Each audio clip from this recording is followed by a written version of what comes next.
a little bit of history here. The Catholic group called the Jesuits have told their followers for 400 years, give me a child and until it is 7 and I will show you the man. I said, what did they know? Exactly what we've been talking about. 7 years is program, rest of life, 95% program. Wow. What should parents be aware of? If they're a new parent and they're raising kids in the first 7 years, what should they be saying throughout the day? What should their behavior be? Should they be connecting as couple? How should they be communicating to their children? What should that look like? That is perhaps one of the most important things, Louis, to understand right now, because the children now are the future of civilization. And we have been unconsciously disempowering people by giving them beliefs that take away their power. In contrast, a parent should be the one that says, you are the smartest, the brightest, the most intelligent, the most lovable, the most creative, all those things. Why? Because they become programs. So when that kid grows up, I'm the most creative, I'm the most intelligent. They have all these very positive characters working 95% of the day, and they're manifesting heaven. If parents understood this, but the problem is this, here's the big problem. I'm going to be a conscious parent because I heard Bruce and Lewis talk about the fact that if I say all these wonderful words to my kid, they're going to be great and healthy and vibrant, and which is true. And then I go, well, yeah, but you left something out. I go, what is it? You're only conscious as a parent or conscious as a person 5% of the day. So when you're thinking about today, I'm being a conscious parent right now, and there I'm doing something very conscious. And 5 minutes later, you're playing a program that you got from your parents that was disempowering. You didn't see it, but your kids saw it because the kids are all on record. And all of a sudden, so one of the biggest problems with being a conscious parent is to recognize, hey, you're going to struggle with your own consciousness 5% of the day. To be a conscious parent, it's unfortunate you need to be conscious all the time. Right. But this really works out very well because in a couple relationship, and this relationship is really critical even before having a child, is to recognize when people come together, they brought baggage with them. Everybody brought baggage. Everybody got programmed. Some of the baggage might not be that good. Here's the point. If people don't know about the baggage, the program, the subconscious, they get together and then somebody does something, the other one gets angry, then they fight, and then there's all kinds of abuse going on without recognizing neither of them wanted to be the idiot. They both wanted to be there in the happy honeymoon forever position, but 95 is coming from the program. So arguing and fighting actually just pushes people apart. But if you know and your partner knows that some of these behaviors that come out that suck did not come from my wishes and desires, folks. That came from a program. Then there's no fight, but there's an opportunity to say, do you want to change that program? And say, what program? Because the story of Bill, I didn't see what the hell. Just said, what program are we talking about here? Because then each of you because if you fight, you're just pushing each other apart. But if you start to communicate, there's an opportunity to rewrite. And I said, well, what happens if both couples rewrite all that negative? And I said, well, then every day is honeymoon 100% of the day. Right. And I go, that's the destination. Unfortunately, 50% of the marriages go boom. Why? Because when those bad programs come up, they don't know how to deal with it. It leads to fights and anger and all that. And of course, then that burns it up and the fire is gone. You're talking about a lot of people are victims in the world. Why do you think so many people center their identity with being a victim? And why do you think they hold on to it so tightly when they know they could reprogram their beliefs and start living in accordance with a harmonious life and being the creator and manifester as opposed to the victim who is powerless? Yeah. Well, I think the biggest thing, some people say, oh yeah, you can change your life. And then they find it's very difficult. It's very hard. I go, why? Because they don't know how to push the damn record button. And so many of them are talking to themselves. I'm going to make Bruce, you do better. You just do better about this. You do better. And I go, okay, let's stop for a second. Who am I asking to do better? Oh, my subconscious. I go, oh, there's nobody in there. Who are you talking to? Nobody. I go, well, that's a big waste of time, man, because that's not where change comes from. They don't know how to push that button. If you don't know how to push the button, it's frustrating. And it says, oh, it's so much hard work to change. It's not easy. It takes time. These are belief systems. Why? Because they try and it doesn't work. I go, that's because they didn't know how to push the record button. So Mm, most people say, yeah, I can change, but it's not working. They said think positive, and I thought positive, and it didn't work. it's not working. Yeah. No, because the idea was you can think all you want, but the problem is while you're thinking, you're actually playing the negative program. So you could thinking about being positive is actually creating the negative problem because you're not paying attention when you're thinking about being positive. So this is a whole issue. People have a feeling that they can change, but they have no effort.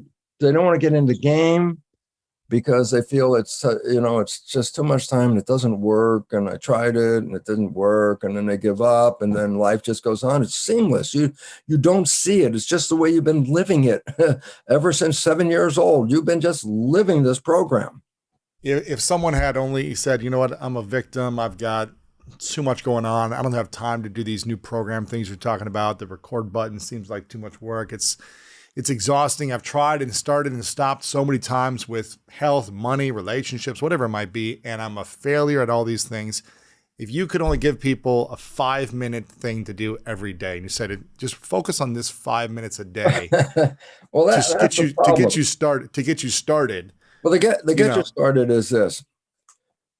If you like the first time that I really started to be aware that my subconscious was controlling me was when I was in my car, stopped at a red light, and I realized I was going to be late. And then all of a sudden I started berating myself. Well, you can't do things right. You're not oh, good you enough. idiot! You're Stupid such a yeah. How idiot. do you forget these things? It Yeah. was that moment that said, wait, I'm listening to what these words are. I'm actually stopping. I'm not just saying the words.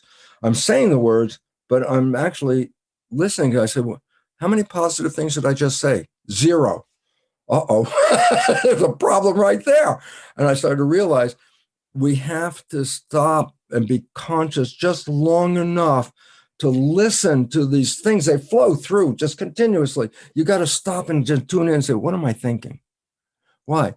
Because if you start to realize that most of your thoughts are negative, and this is not good enough, that won't work, blah, blah, blah. And I said, but that's a creative voice you're talking about right there. That voice Mm. is creating, and everything you just said is now part of your creation. So what if you stopped? What if you just said, wait, that what I did is I just covered up the clock on my car so I didn't have to see how late I was going to be. And I got there on the right time. It's like, why? Because I didn't focus on, all the steps between here and the destination. I just said, I got to get there. Boom, I was there. That's how it worked. Okay. So what can a person do?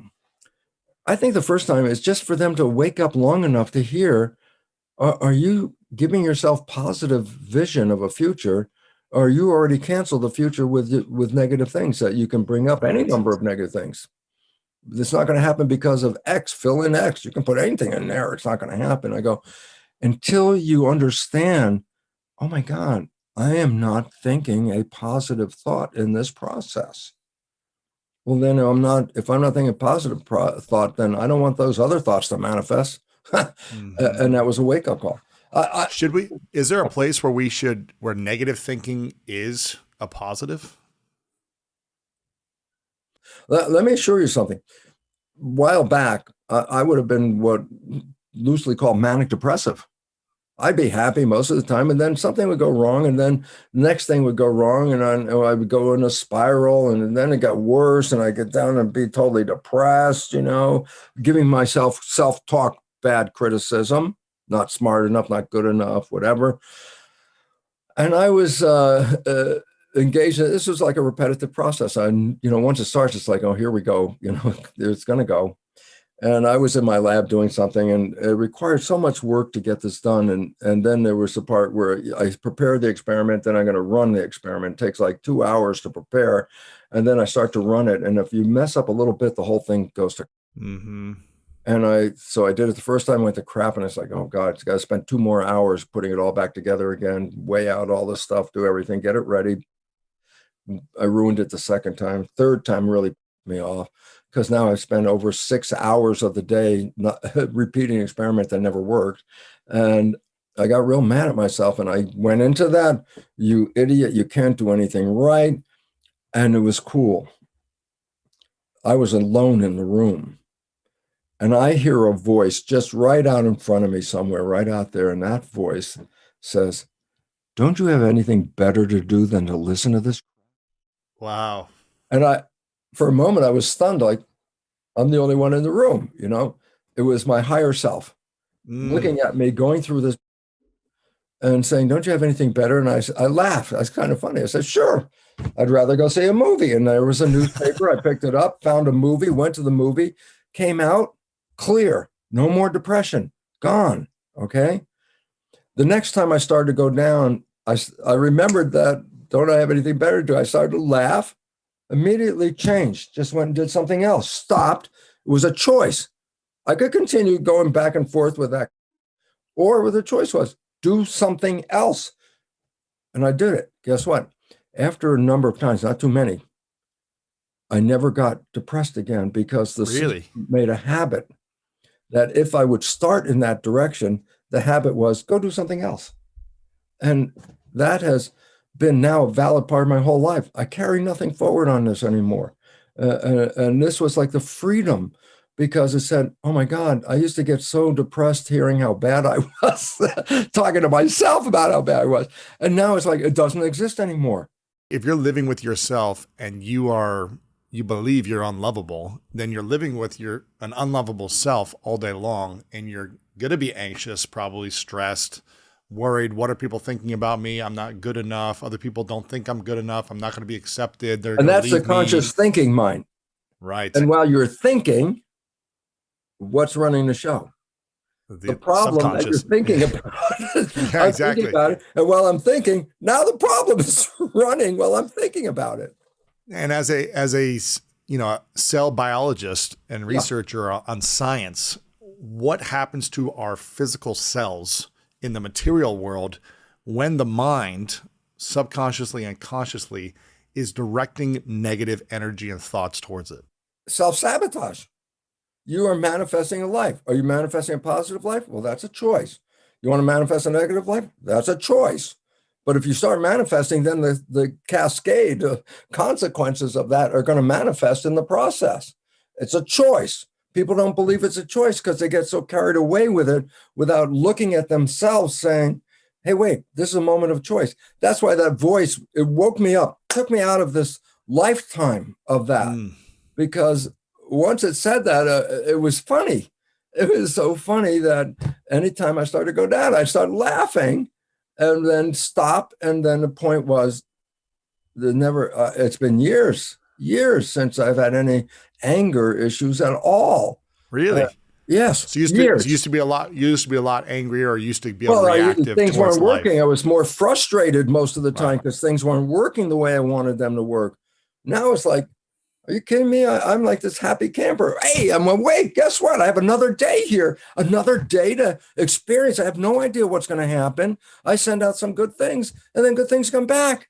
Great. This is a great life. This is not an accident. I know this from a scientific point of view because I'm very clear of my first 40 plus years with those programs that I got from my family, creating the problem that my family has.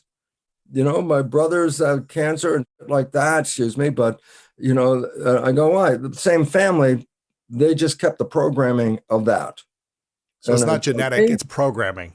100%, Yeah. 100%. What are some daily affirmations you started to implement when you saw this depressed thoughts coming in, or these self-sabotage thoughts coming in?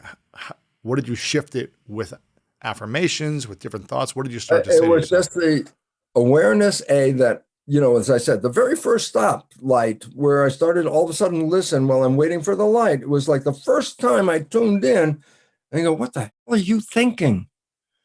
That was the most important thing, because then the habit of not going there anymore, starting to realize, oh, this why am I thinking this negative thing? Turn around, make a positive statement right now, because that negative one is taking you on the, and just a repetition of this behavior become habitual. So, and habits are great. Why? No effort. I love habits. Why? You don't even have to think about them. They do it automatically, you know? So if you put in these really great habits, you can walk through the day and think anything you want, do anything you want, and your habit, if they're good ones, will just guide you perfectly through here without even being involved with thinking. Ah, that's the game. The game is, what is heaven to you? Then program that that's your life. And then guess what? The 95% of the day manifesting heaven while you're not even thinking about it. And for those listening or watching saying, you know, Bruce, this sounds great and all, but I've heard the positive thinking and changing your thoughts stuff a million times, and I've tried it before and it hasn't worked for me. How can you prove on a scientific level that this actually is not woo-woo land, but it's actually scientific evidence? Well, the one that was real important for me, because I knew the experience of Psyche helped me, but I had no awareness of what or how. I said, oh, that was cool. That was nice. But when I saw the results that Jeff Fannin showed of recording the activity while the process was going on, it's like, oh, no, Of this the brain. of the brain. Yeah, this is a real function. This is a real action. This is not a suggestion. This is a mechanism. And then that gave more positive character to me to follow through, because I saw this is just not coincidence stuff, man. This is manifestation. And we have that opportunity to manifest. But to many people, their belief system about that is they're the victim and I'm stuck and that's the way it is. That's my life and my genes did this and therefore I'm going to die and all this kind of, and it's like, wow, you are now a machine and you're going to play that right out to the very end and it will happen just as you thought it would. Right. Yeah. And if people, you know, we're talking about money and kind of shifting and really getting back to loving yourself. And I think when we get back to loving ourselves, which allows us to heal, which allows us to feel whole and complete, then we are in an energy field of receiving financial abundance, of receiving health, of receiving quality relationships, because we won't abandon ourselves when we see someone and by a program that we had by abandoning ourselves for when we were kids. How do we use this to fight off disease and stay in a state of health and making sure that our bodies are healthy and eliminating the diseases that might come our way? Okay. Again, the disease is less than 1% is genetic, so the rest of it is lifestyle. Okay. And that means, are you taking care of yourself? If you don't love yourself, then for sure you're not really taking care of yourself, because who cares about it? Doesn't mean anything. And since 80% or more of the people I know do not test positive for I love myself, then you can see a massive population that is not making any real effort, lip service. Yeah, I'm going to exercise tomorrow, maybe Thursday, maybe next week I'll start. It's like, they're not doing it. When are you going to do it? Oh, it's real interesting, very important. We're energy fields, okay? Mm-hmm. And your energy, this is going to be a hard one. So I got to just say it, and then people are going to go. Sure. You go. The world that we perceive as physical bodies, you're in a physical room, physical cameras, physical. I go, this is an illusion. Now, this is very hard for people because you grew up, everything was physical. And all of a sudden I say, well, that's an illusion. It's energy, because that's what quantum physics recognizes, because you take the atom apart. And when you finally get to the bottom pieces, they're not physical. They're energy units, like little nano tornadoes. Okay.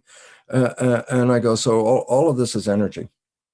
That our energy, it's the energy that interacts that shapes matter. The energy is the sole governing agency of what we perceive as matter. So when we're focusing on the matter down here, people are ignoring the fact, no, it's the energy that created this. And I go, well, what about the energy? I say, well, how am I creating my life? And here comes the beautiful part. Oh, wires on the head, EEG. I could read your brain function. Oh, your thoughts are in your head. I go, wait, a new device, not EEG, it's called MEG, magnetoencephalograph, not electroencephalograph. I say, what does it do? I say, it reads brain function. I go, yeah, what's unique? You ready? Probe is out here. Really? Yeah, no, you have to stop and just say, what does that mean? The answer is your thoughts are not contained in your head. They're broadcast out into the field. And the field, you're generating a field of thought. And the field is what is the sole governing agency of the particle matter. And all of a sudden you have to recognize from the role of, that's why quantum physics said it's our consciousness that's creating this experience out here because we're broadcasting this field. And it's interesting because what brought this up was I was thinking uh, a guy that I knew for a while, Cleve Baxter, he's passed. He did experiments with plants. He was the guy that worked with lie detectors, energy, reading energies and stuff like that in his conventional world. But it was fooling around the lab, and he put the detector on a plant, and then he says, "I'm going to kill that plant. I'm going to kill that plant." No response, nothing. Mm. No.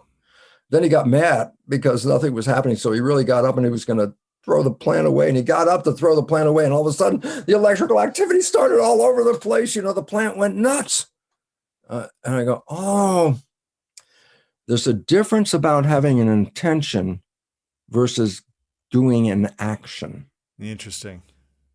And I know that what irritates me is mosquito. It's on the wall, and I'm going to say, I'm going to get that mosquito. I get the paper. I'm getting close to the mosquitoes, just sitting there, just sitting there. And I go, okay, now swing. The moment I begin to swing, the mosquito flies away. It's like it sat there until the moment I made a decision to act. Well, this applies to all of us for everything.